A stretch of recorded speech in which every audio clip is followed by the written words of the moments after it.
I continue to this very day to be John Atack, and this is my dear friend and colleague, Joe Szimhart. Hi, Joe. Hello, John. Good to see you again. Yes, as always. I brought up the topic of Madame Blavatsky, and you were saying that somebody had said that she was sort of the great godmother of the New Age, and I yeah, think, yeah. In fact, if I can find it quickly, this book, Occult America, uh-huh, and it's by John Godwin, Godwin. There's another book by that title which I reviewed. It came out much later, mm, and it's very different than this. Yeah, Godwin is the one that says that, and I'm paraphrasing that when he hears these new religions, and we're going back to the 70s and 80s here, mm, spouting things. The people don't realize it's something that Blavatsky infused into the culture. Like, she helped to cement the idea of Lemuria and the Atlantis. idea of Atlantis, in Yeah, more ways than one. mm, And also she revived Gnosticism in a way which it hadn't done before, but she did it in a way which was very much aligned with the heresy view of the church. So she was mm, had a thing against the Russian Orthodox and Catholic churches, the Jesuits, as he called them. mm. One of her most powerful influences was Eliphas Levi, Yes. Mr. Constant, and she quoted him a lot, but she took him to task and called him a Jesuit because Levi, like Pappus later, after exploring all this occult stuff, the Hermetic tradition and Neoplatonism and everything that they were into as far as the Egyptian mysteries, Mm. they settled on Roman Catholicism toward the end of their lives. That they Oh, found that the mysteries came together and were properly resolved in the Christ event, mm, and that upset Blavatsky. She felt it was more aligned with Tibetan Buddhism and with what she studied, the Radhaswami satsang or the Sant Mat tradition, which her masters came from, mm. Kudhumi and Morya and whatever. Of course, she claimed to be in touch with the great Tibetan tradition through the Tibetan Dwa Kul, right? And so she diverged from Eliphas Levi in that regard, Mm. and uh, and then you come back to Steiner. Of course, we've looked into him, but he broke with Theosophy on that principle that they deviated from the Christ event. Mm. And he tried to reestablish that with his Anthroposophy, with a kind of a Gnostic version of Christ again, similar to Levi and Pappus and those characters, Mm. but in a particularly unique Steinerian way, Of course. because he was he was like most occultists, doing what is called eisegesis, meaning personal revelation, personal interpretation, and ending up in his own echo chamber, which was his Mm. brain. And people regarded that as kind of a Delphic realm where you could go to Steiner's brain or mind or whatever and have the oracles speak to you through him, Mm. in a way. And but it's, of course, with Steiner, like all cults, it's uniquely Steiner, and he has his limitations, and people suffer those limitations when they study him. Yes, absolutely. And Yeah. I mean, it interests me that Blavatsky is a kind of crossroads. Um, is she grows up in a household where she has access to a library of occult books through her great grandfather, who it was claimed had met Count Cagliostro. At 17, she's married off.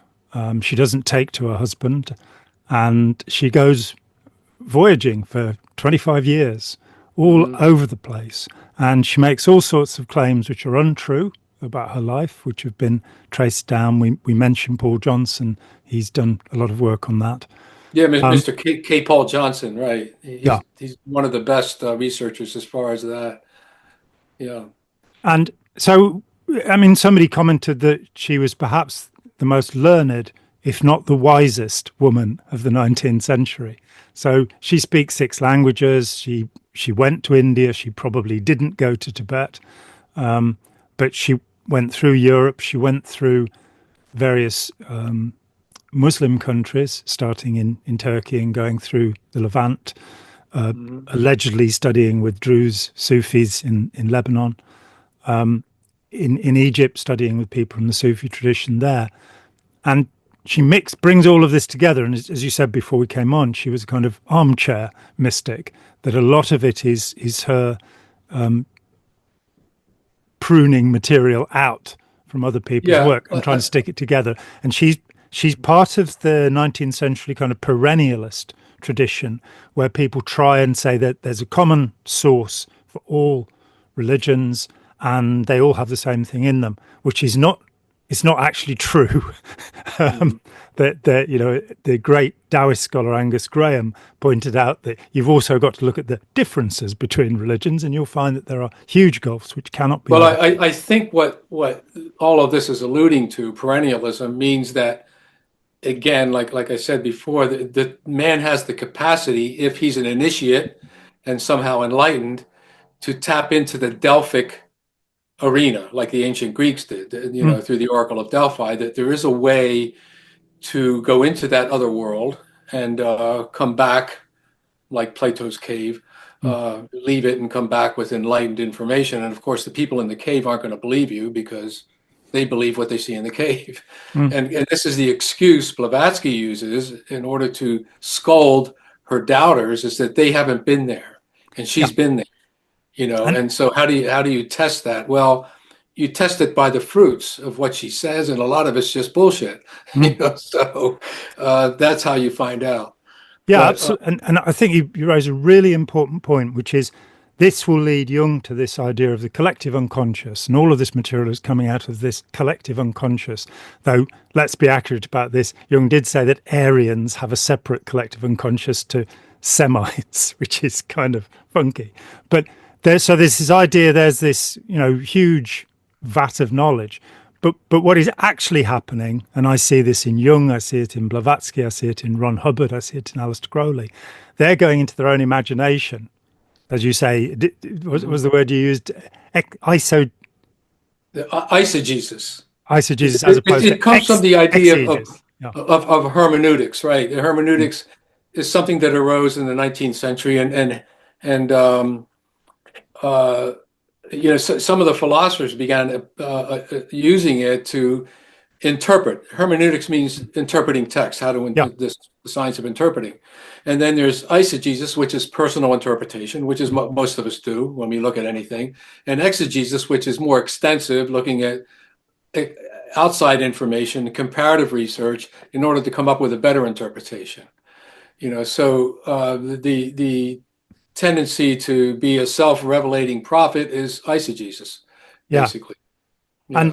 And I mean, Hubbard said in one of his Dianetic axioms that imagination is just the reconstruction of past events. There is no such thing as imagination. When we look at Jung's absolute obsession with alchemy, this enormous alchemical library that he created, because he believed that the bizarre illustrations in these alchemical texts reflected the collective unconscious. So he too was somebody who believed there was no such thing as imagination. It all, you know, is it all floating to us, you know, like ideal forms from Plato or something. It's all floating to us from there. And I kind of go, well, if I look at a Hieronymus Bosch painting, I don't get the idea that there has been a fish head on 2 legs walking around. I get the idea that Bosch has either taken a drug or has a vivid imagination.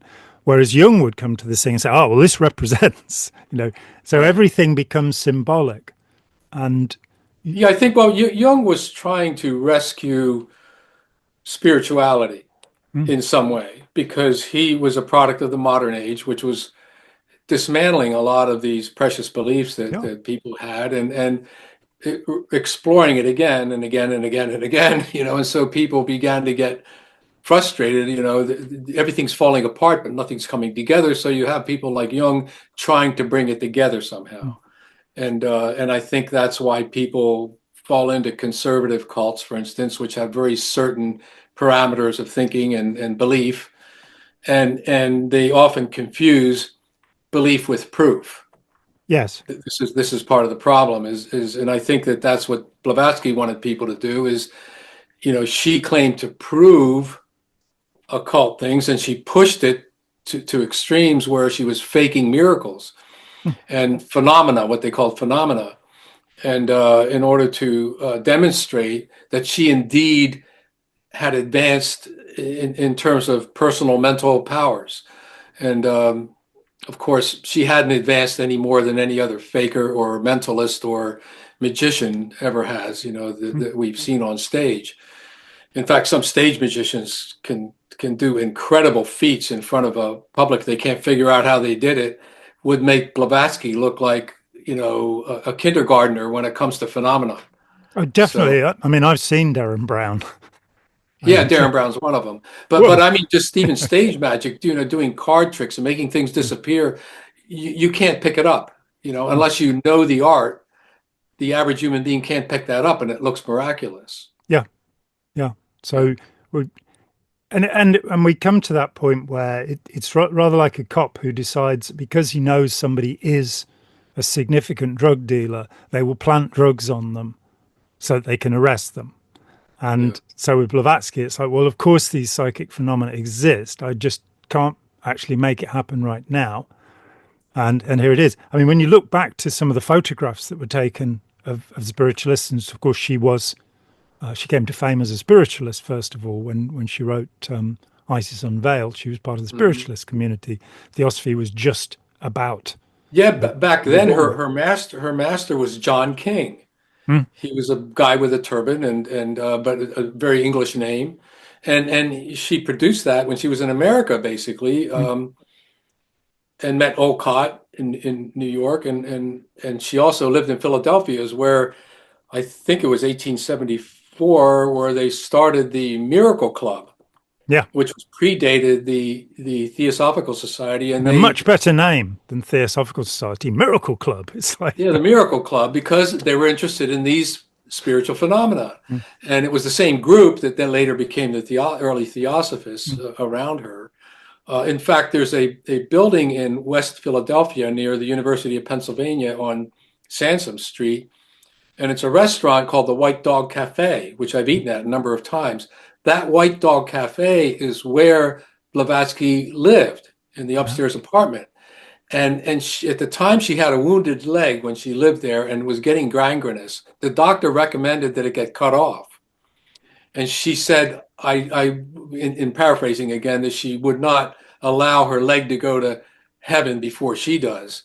And so she somehow treated it. But the legend is that this little white dog came in, a pudgy white dog, and hung around her and laid on her leg and helped heal her leg.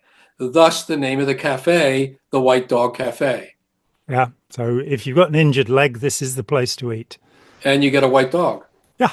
Do it. Can't be bad. Yeah. I mean, the thing that one of the various things that did surprise me is her association with various Masonic societies, Freemasons, Rosicrucians, and to find out that she was a member of the Carbonari, and which I thought was a kind of pasta sauce, but apparently not. And so you have Mazzini, Garibaldi, and Victor Emmanuel, who will be the leaders of the Risorgimenti, the Italian release from the Austro-Hungarian Empire or any other empire, and the unification of Italy. These three people are all high-ranking members of a Masonic society. And that gave me pause for thought. The wounded leg was, so it was claimed, was because she'd fought in the Battle of Mentana. Well, that was long before. Okay. So this is a later. If the wounded leg happened, it was something different. But she was wounded, apparently, from all accounts, mostly her account, in the Battle of Mentana. She fought for those rebel forces. Yeah, there was an account by an eyewitness who said he saw all three of her wounds. Okay. But yeah, she actually was quite an adventurous. I mean, she was precocious as a child, like you said, learned languages quickly. She learned to ride horses like a soldier, which was unusual for women in her youth. Yes. She performed as a circus rider for a time, some months in Europe, when she was traveling around to make some money. She also taught piano. She could play piano. There's some history in her background that she may have had a child or adopted a child that was deformed or handicapped, and later, I guess, went on. She was married to someone. I forget his name, started with M. But that she kind of suppressed. She never talked about that much. That came out much later. Her real fame began when she arrived in the U.S. and exploded on the scene as this great psychic with incredible occult knowledge from her travels in Cairo and other places, and India. Well, she didn't go to India till later, but it was I think that's what brought her to fame. And then when she went to India, she transformed from the person that wrote Isis Unveiled to someone that now was writing the Secret Doctrine and moving toward a kind of esoteric Buddhism. Yeah, so Egypt has been moved aside for That's India. And Egypt is the, when we look at the Hermetic societies, the Hermes Trismegistus, the first of them in what about the 15th century. You have this manuscript discovered and this series of events which will lead to the creation of a secret society. Now, this goes through, we get the Rosicrucians, we get the Freemasons, all of them claiming origins in Egypt, all of them making up a story which will eventually make Dan Brown a great deal of money, but has about as much veracity. We find all of the threads of this, the head of Baphomet, the ass that answers all questions that the Knights of St. John have been using, or the Knights Templar have been using. We have the Holy Grail. I've been fascinated. I'm writing about parallels between Scientology and the Nazis and the origins of their belief systems, which of course come from the same place. And that place is Madame Blavatsky, which is why I've become so interested in her. So we actually have all of these groups that are coming out of this idea of we're passing you the mysteries from, many centuries ago. What's interesting, you brought up her connection to the lodges, the Masonic lodges. Yep. They, of course, were inspired by Rosicrucianism and ancient mystery religion of Egypt and all of that. Pythagoras, especially, was a big influence on the Masons. The Masons had two versions they had the practical Masonry, which had to do with buildings and secrets about buildings and all of that, which the master mason would pass down to the apprentice. And then it became like an alchemical enterprise where when you did this kind of stuff, now you go into what's called speculative masonry. And the speculative is the part that adopted Rosicrucianism and occultism and began the lodges, where you perfect the self in order to resurrect, to get into a heaven state of some kind. And I think that's what appealed to Blavatsky up until Isis Unveiled. And that's why when she set up the esoteric section of Theosophy, after some of the Theosophists got angry with her when she was in England, the esoteric section was a lot. They were set up like lodges based on the Masonic lodge idea. So it was kind of not far removed from what Pike, Bishop Pike or whatever in the Masonic tradition was writing a lot of this esoteric stuff. And Blavatsky's writings were quite compatible to some extent with esoteric Freemasonry. So, and then you have her influence in the New Age movement, and then you have the Masons coming out in around 1900 or in early 1900s with a magazine called The New Age, which they continued to publish every year continually. They changed the title finally because when the New Age movement became a thing in the 80s, they decided to pull that title, and it's the same magazine, but they were introducing the New Age based on their principles. And so we have this parallel compatibility of esoteric Masonry with the Theosophical Society. And there is very much this sense of a new age, a new eon, as Crowley would call it. Crowley dates it to 1904, which is when he wrote the Book of the Law. Steiner dates it to 1879. some personal revelation that he had when devils started to inhabit the people of the earth. And he would later say that in a lecture in 1913, around the time he's leaving, or he's taking the membership of the Theosophical Society with him, the German-speaking membership into Anthroposophy, and he says that these devils who are inhabiting human beings are now developing a vaccine which they're going to put into children so that they will not be able to have spiritual belief. And this was in 1913, so it's incredible there's any spiritual belief left, really. Oh, yeah. But so there was according to Robert F. Kennedy Jr., these vaccines that we're getting are making us all autistic. Well, it certainly seems to have worked with him. Yeah. This man who one day is saying that McDonald's is poison, and the next day is sat eating a bun. I mean, what can we do with this man? Not very much, because he has great problems speaking. But I think also, he's got a genetic load of some problems in his family that were handed down to him. I mean, it's just unfortunate, but he's not a well man. No, he certainly doesn't. But now he's getting put into power in the United States, running our medical industry more or less from a political standpoint. What can we say? That we make a very ill man the head of our health system, because he'll know how to get healthy. What can we say? Eat some bear meat, chop the head off a whale. He has a few good ideas. We should eat healthier. I mean, I agree with that. Yeah, we have to define healthier. I think we all know we should eat healthier, but is his diet of roadkill the preferred? But what's interesting about this whole administration we're getting, and that kind of zeitgeist, is again more about belief than proof. And when you get into that, you also end up with a lot of trouble, because now you can't check yourself. You have you have this fundamental basic assumption in your brain about what's true, which you believe, and then you formulate everything else around it somehow. And I think that's for the mistake that people make with Blavatsky. They assume that she was really in touch with masters, and therefore she had Delphic wisdom through the Akashic records or whatever. And then they formulate all these proofs that fit the belief rather than the other way around. Yeah, I mean, I'm a huge fan of Robert A. Burton's book On Being Certain.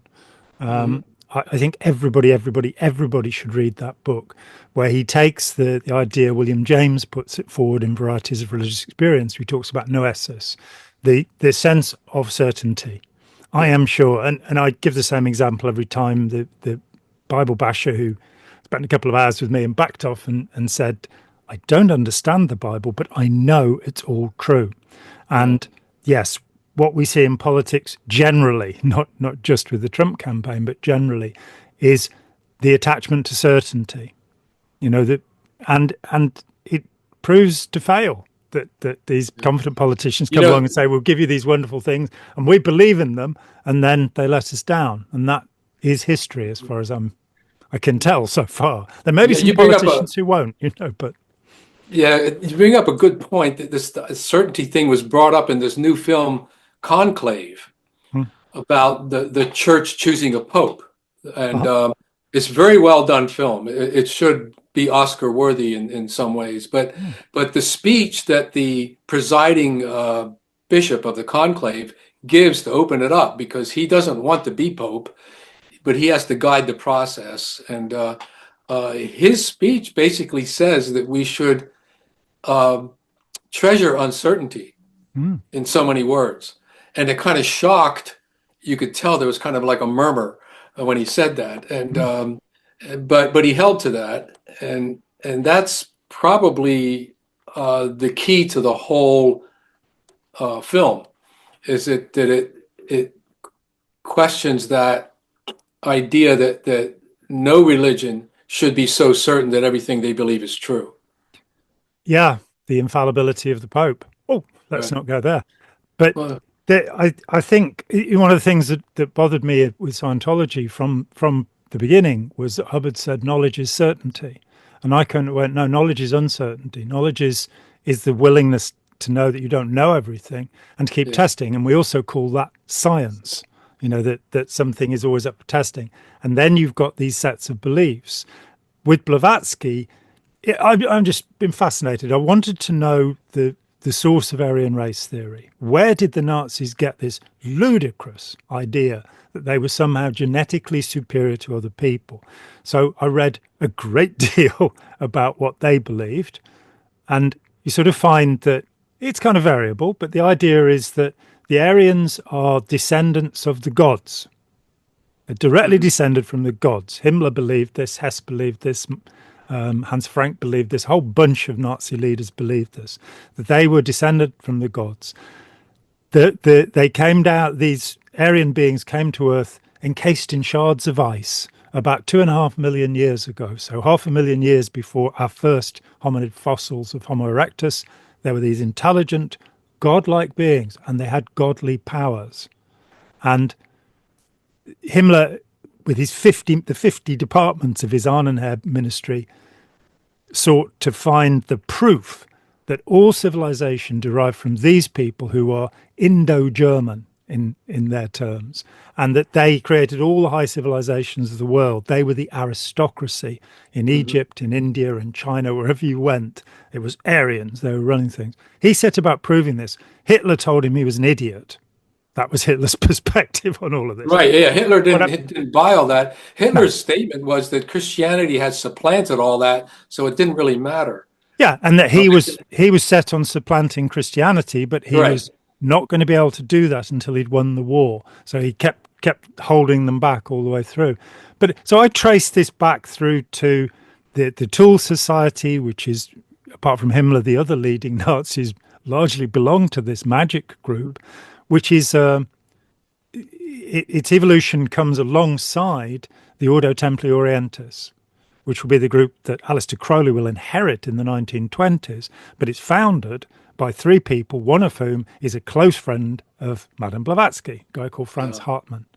And you have, it bifurcates at this point, that one way it goes into the Nazi Aryan belief and the other way it goes into Crowleyism and Scientology. But the ideas underneath are Blavatsky. And the thing that stops me, and correct me if I'm wrong here, if I'm seeing something that doesn't exist, a chimera perhaps, but when I look at what Blavatsky said about the origins of intelligence and mankind, that 250 million years ago, intangible beings became tangible on this planet and formed the first civilizations. So there have been intelligent civilizations on this planet for 250 million years, according to Blavatsky. I look at that and I go, that's not in fact true. You can't have had intelligent civilizations that have left no trace whatsoever having existed that long. Okay, but let me back you up here, because what Blavatsky was indicating in some vague way was that these were ephemeral kinds of almost gaseous beings. Oh, but she says they become tangible 250 million years ago, so they have a tangible presence. They became more tangible. Right, you've got 3 more sets of beings before you get to the Aryans. They're the 5th 2.5 She called them rounds of her kind of occult evolution, if you want to call it that. What she was doing, you have to remember, when she was writing, Darwinism was in the air, and the scientific method was challenging all of these crazy beliefs. She wanted to reestablish the occult sciences, and she was making these claims that the science was a strutting gamecock that didn't know what the ancient sciences taught, and was trying to, was the new guy on the block when we knew all this a million years ago or whatever, from Atlantis and Lemuria and whatever. And so her idea of science was science as knowledge, not science as method. As in Ron Hubbard's definition of science in Scientology. Exactly. So in a sense, the occultist has some right to use science as a form of knowledge, using that word. And that's how come the New Thought sciences came up, the Church of Religious Science, the Church of Science of the Mind, the Church of Divine Science, Christian Science. They're all competing with this idea of the new sciences changing the way we think, and they're trying to preserve the Delphic wisdom from the perennial mind of God, which is always with us, according to them, right? And I don't disbelieve that, but how we interpret that determines the shape of it. And if the shape of it's unhealthy, we're going to end up with an unhealthy religion like Scientology. Mm. So if we interpret the mind of Nazis. God, yeah, if we shape it, if we shape it in a very bizarre aesthetic painting, it's not going to tell us a whole lot. It's going to limit the way we think, the way we believe, the way we see things. That's why interpretation of texts is so important in terms of exegesis, because it keeps us from misshaping it. Yeah. And like fundamentalism essentially misshaped the entire Christian tradition. And it's still with us in Fox News and things like that. Yeah, and it's misshapen Christianity. It's an 18th century innovation. It's got no origins. The bizarre fundamentalism. Right. So I think Blavatsky was in the same way. She wanted to be the demiurge, the creator of what it means to be a perennialist, what it means to be an occultist or an adept who was studying with the masters. She wanted to, cultivate her own little patch in the occult world, and I think she was expressing her rebellious side. She never stopped doing that since she was a kid. She was very difficult to handle. She probably had like a borderline personality as a kid. She was already doing things like seances at age 11 before the Fox sisters. She was communicating with the dead, her dead uncle or whatever, and surprising her family. She was always antagonistic to the church that she grew up in, the Russian Orthodox Church, because she, was basically anti-authoritarian, a kind of an anarchist. And this is the Russian Orthodox Church at the time of, Brothers Karamazov, that if you look to Dostoevsky, you can understand how anybody would have problems with the authoritarian side of the Orthodox Church. Right. So you can understand her rebellion, but because of her makeup, she didn't fit into much of anything. And she even got married on a dare. Her maid said, no one would ever marry you. You're horrible in so many words.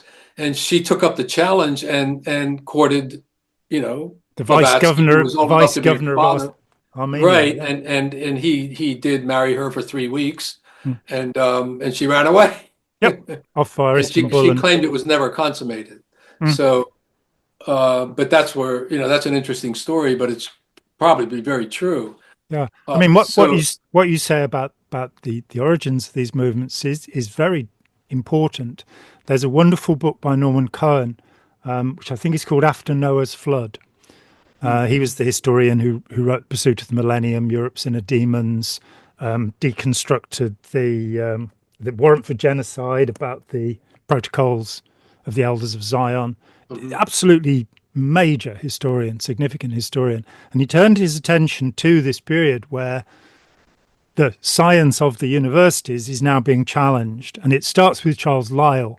We generally, it's attributed to Darwin in our culture in 1859 or whenever, with The Origin of Species.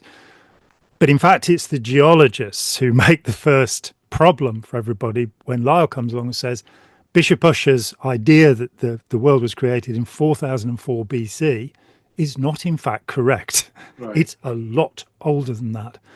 And Cohen, this brilliant book, he takes apart how hard the intelligentsia, the academics, had to argue against these scientific ideas. So you've got people in science departments at Cambridge, at Oxford, Sorbonne, wherever, who are desperately coming up with arguments to prove that the world is 4,000, it was created 6,000 years before.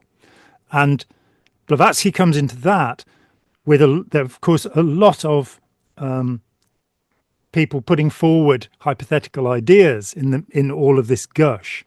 So in the 1880s, when she writes The Secret Doctrine, she's relying on a guy called Donnelly, particularly, who is a pseudoscientist who's made up all of this bullshit about how old the Earth is, because it's all gone the other way now. It's not 6,000. It's got to be. So you're talking about Ignatius Donnelly. Ignatius Donnelly. Yes. Yeah. And it's his idea of Atlantis, the sunken lost continent, that she picks up on, and she then embroiders. So in the one way, and when looking at somebody like Blavatsky, and you can substitute any name here, Hubbard, Crowley, whoever you like, in looking at Blavatsky, what she says about the past is not true.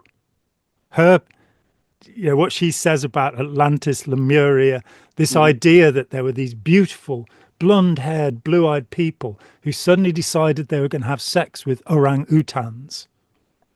Because that's pretty much what she's describing. They have sex with beings who are covered in red hair, and that's the only, creature I can think of. And you kind of go, well, I think probably we don't want to try and rescue those people genetically because there's something seriously wrong with them, So the idea that they're super beings who can then be, according to Himmler, he's going to breed these people back again.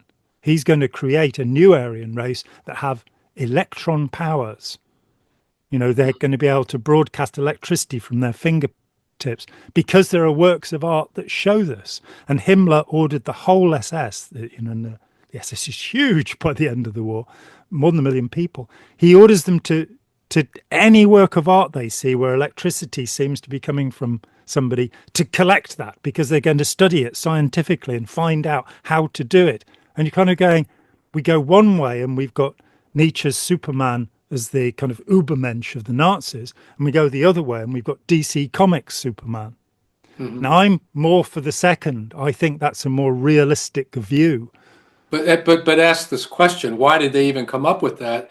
Because the zeitgeist was hungry for the idea of the second coming, for Superman coming from the sky, for all these stories, and they kind of picked up on that, maybe unconsciously, but I think they fed that hunger. I think you touched the very nerve, which is, when I started writing the book I'm working on, it's now fractured into 5 books because there was so much material.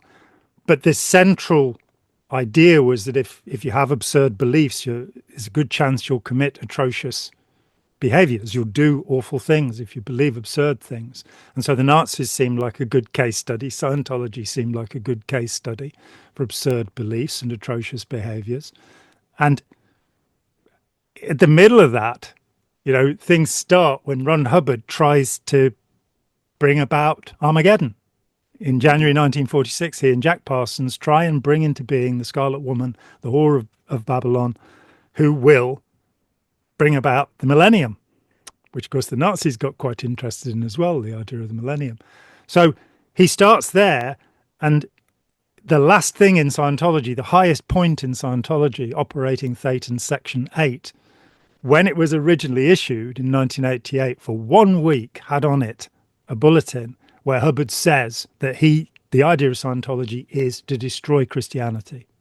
He has come with the Antichrist and with Lucifer, and that the second coming is just about to happen, and the second coming is the thing we have to stop. So I started a book with this idea of, revelation, this belief in this thing. I was already working on a book about Charles Manson, who very definitely believed in the coming of revelation. And then, I went through Bart Ehrman's wonderful book, Armageddon, about the revelation or apocalypse of St. John. And he started to go, well, this is the most influential myth in all of human history.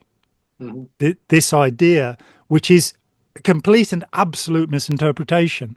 The Book of Revelation very clearly dates itself as a description of the persecution by Nero in 64 AD of Christians after the burning of Rome.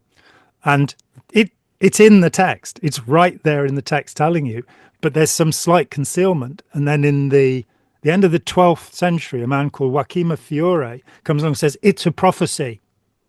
So it's lasted all this time. How it got into the New Testament we'll never know, because it wasn't written by a gospeler or anybody intimately connected with the leadership. But John, there was a spate of apocalyptic writings back then among the Jews, and the whole culture was into this stuff. Book of Enoch, the Book of the Secrets, the Book of Enoch, right? Yeah.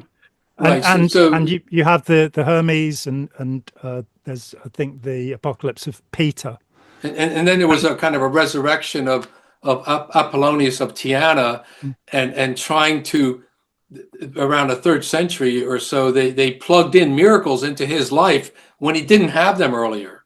in order to compete with the new Christian religion. Yeah. So Apollonius of Tyana was another invention in reaction to Christianity in terms of that story. For instance, there's a whole chapter by Manly P. Hall about how Apollonius of Tyana was like Christ, and did all these things. What Hall didn't know is that his miracles were inserted into his life later after the Christian event. And so, we get a tangled mess, in other words, if you look back and you don't look back carefully. You can end up in rabbit holes very quickly. Yeah. With Revelation, the simplest thing is to say that it's in complete contradiction of the Christian teaching. It's about revenge. It's about horror. It's not about forgiveness and love.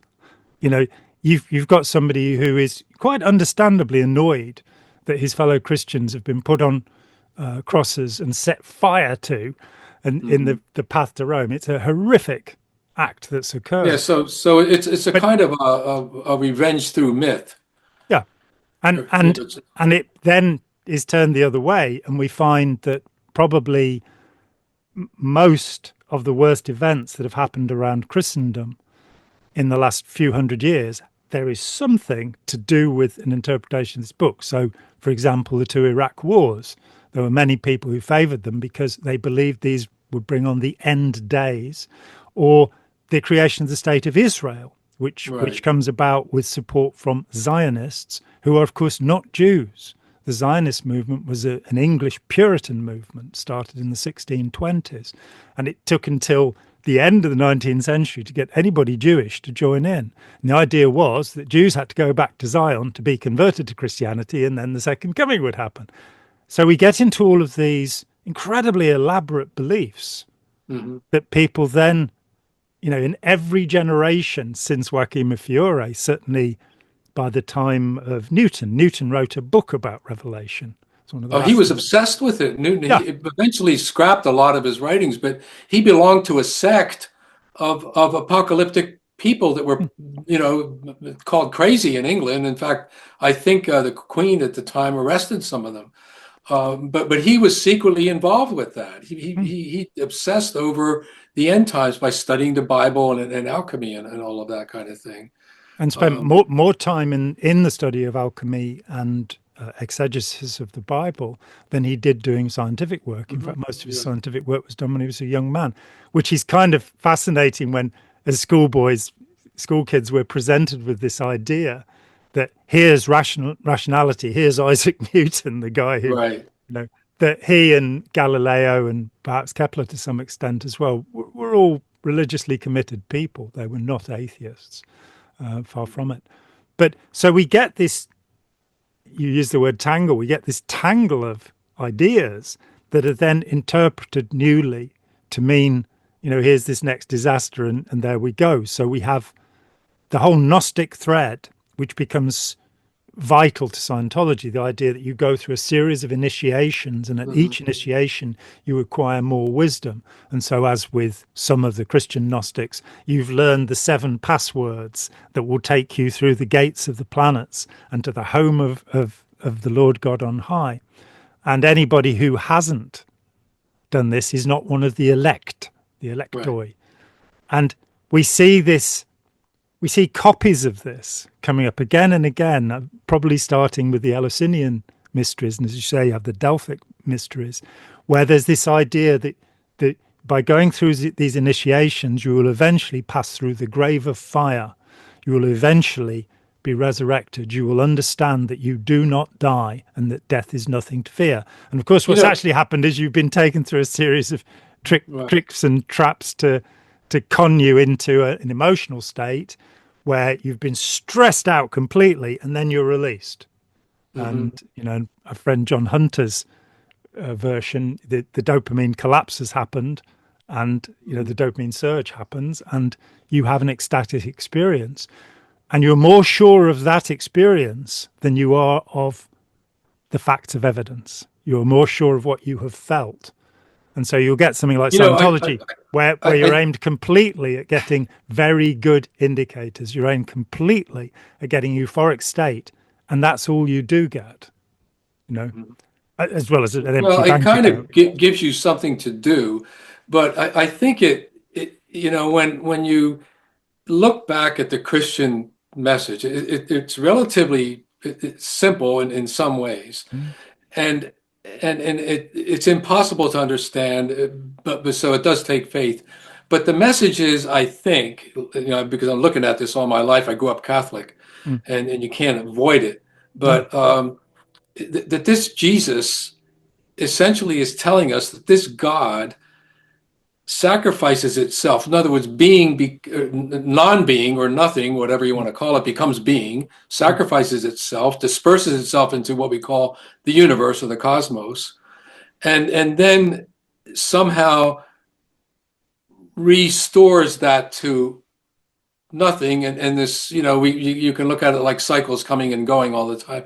But the point I'm making is that whatever's behind that must be smart enough and careful enough not to destroy itself completely.